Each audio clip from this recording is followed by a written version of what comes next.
Ó, eu vou começar com a aula de hoje. E assim, para mim é até um pouquinho difícil falar sobre o que eu vou falar aqui, usar algum termo religioso assim, bíblico, do evangelho, porque eu não me sinto nem capaz às vezes, mas eu tô realmente quebrando paradigmas aqui com você. Por quê? Porque tem essa passagem que eu gosto muito, né? Antes de eu entender mais da palavra, sempre vem, de caminhar sobre as águas, só que eu não tinha entendido a profundidade que tinha essa passagem, né? E hoje, vendo tudo que a gente enfrenta no dia a dia, tendo contato mais com a palavra e com professoras que edificam tanto a sala de aula, eu acho que isso tem muito a ver com a nossa realidade. Então, eu acho que acho que todo mundo aqui conhece, né? A história de um dia que os discípulos foram lá para o barco, e aí Jesus quis ficar em solo e sozinho, que eu não, que eu acho que eu também faria o mesmo, que a gente ter esses momentos, às vezes, sozinho é importante. E bem no finalzinho da tarde, com vento forte, o barco acabou se afastando ali. E Jesus foi ao encontro dos discípulos, mas no fim da noite, e foi de uma maneira muito inusitada, né? Ele foi caminhando sobre as águas, então às vezes as coisas acontecem até de forma meio que inusitada na nossa vida. Então, caminhando sobre as águas, que olha que expressão, né? Maravilhosa, caminhar sobre as águas. Os discípulos viram um vulto, se assustaram muito e começaram a gritar, né? Ficaram bem nervosos, que era fantasma. E aí Jesus falou: parem com isso, sou eu.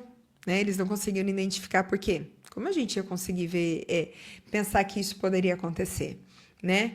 E Pedro disse, né? Senhor, se tu permite que eu vá até você, né? Mas nessa mesma condição, que eu vá a você, mas também caminhando sobre as águas. E Jesus, com sua infinita bondade, ele falou: vamos, é. E aí, o que a gente vê?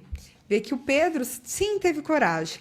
E descendo do barco, ele foi literalmente andando sobre as águas, até o encontro de Jesus. Só que, quando Pedro caiu em si, quando ele percebeu o que ele estava fazendo, quando ele sentiu o vento, quando ele sentiu as ondas, ou seja, ele foi para o lado racional dele, né? Ele entrou em contato com a realidade. E a gente sabe que a nossa realidade nos faz o quê? Descrer de muitas coisas o tempo todo. Ele teve medo. Na hora que ele parou e analisou a realidade dele, ele teve medo. Olha só, atenção, né? E com medo, por conta do medo, ele começou a afundar, né? E a gente vê que muitas vezes o milagre se vai embora. As grandes obras da nossa vida vai embora por conta do medo. E aí ele gritou: salve-me. Né? E Jesus pegou na mão dele e falou, né? Que é um ponto muito importante que está aí nessa frase. Homem de pouca fé. Né? Por que esteve com medo? Por que eu estou falando disso agora? Por que eu acho importante a gente falar? Que toda vez que a gente está tentando se desenvolver, tanto o nosso potencial, de forma profissional ou de forma pessoal, quando a gente quer coisas grandes, que é da nossa natureza se desenvolver, não é da nossa natureza, não é a natureza perfeita, a gente foi feito para crescer. Quando a gente chega na fase adulta, a gente para de crescer fisicamente, mas é hora da gente evoluir como ser humano, né? É da nossa natureza. A gente fica cheio de dúvidas, a gente fica cheio de inseguranças, né? E assim como Pedro, a gente só acredita naquilo no que a gente está acostumado a ver. O que a gente está acostumado a ver no dia a dia, né? Então, a grande lição para mim dessa passagem é que o medo, ele anula a fé. O medo anula a coragem. Então, muitas vezes a gente... Não foi fácil. Né? Quando eu conto da minha jornada, foram mais situações que eu tive que enfrentar o medo. Por isso que quando a pessoa reconheceu que eu era corajosa, eu fiquei assim, mas eu não sou corajosa. Aí eu comecei a ver tudo que eu já tinha feito. Então, hoje, quando eu vou palestrar, quando eu estou aqui com vocês ao vivo, quando eu faço o anúncio, ou venho participar do seminário, quando eu dou minha cara a tapa na internet, quando eu treino professoras, quando eu vou no programa de TV, quando eu vou no podcast, tudo isso me dá insegurança, me dá medo. Mas eu acabo fazendo porque eu quero algo maior, eu quero algo grande para minha vida. E é nessas horas que eu falei, eu tenho mais fé em mim do que medo da situação. É por conta disso que a gente vai vencer no dia a dia. É justamente isso. O medo paralisa sonhos. É por isso que tem muitas vezes na palavra não tenha medos. E a gente sabe que medo não vem de Deus, digamos assim, né?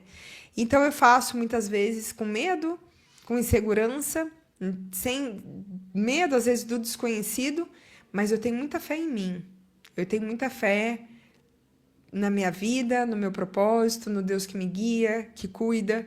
Então a gente tem que parar de olhar para o medo e começar a olhar para a coragem, para a fé, né? Justamente isso. Porque foi muito bem o que a Aline falou e a Denise também. O medo só aparece quando estamos fazendo algo novo, grande e importante, né? Quando a gente está fazendo o que é trivial, o que todo mundo faz, parece que a gente não tem. Boa noite, pá. Medo é... Nossa, que forte isso. Medo é fé do diabo. Nossa, ó, arrepiou. Sinceramente, arrepiou mesmo. Ali. Quando a gente começa uma jornada nova, a gente tem medo, o que a gente faz nos dias de hoje para a gente não se perder? A gente coloca no GPS, né? Hoje a gente tem a tecnologia ao nosso favor. Então, sempre a gente precisa saber onde a gente está para saber para onde a gente quer ir. Tem aquela velha máxima, né? Porque para onde a gente não sabe para onde vai, qualquer vento ali sopra e tá tudo bem. Aqui a gente sabe. A grande diferencial da Jéssica aqui, de cada uma de vocês, é por quê?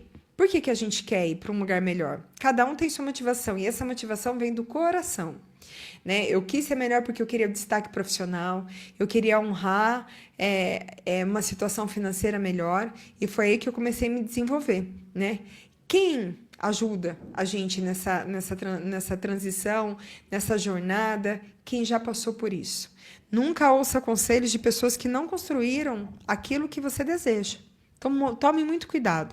Quando a pessoa fala, a internet está cheio de gente especialista em tudo, tem. Mas essas pessoas fazem o que elas prometem? São pessoas que praticaram o que elas vendem? Muitas vezes não, né? Ah lá, a Cris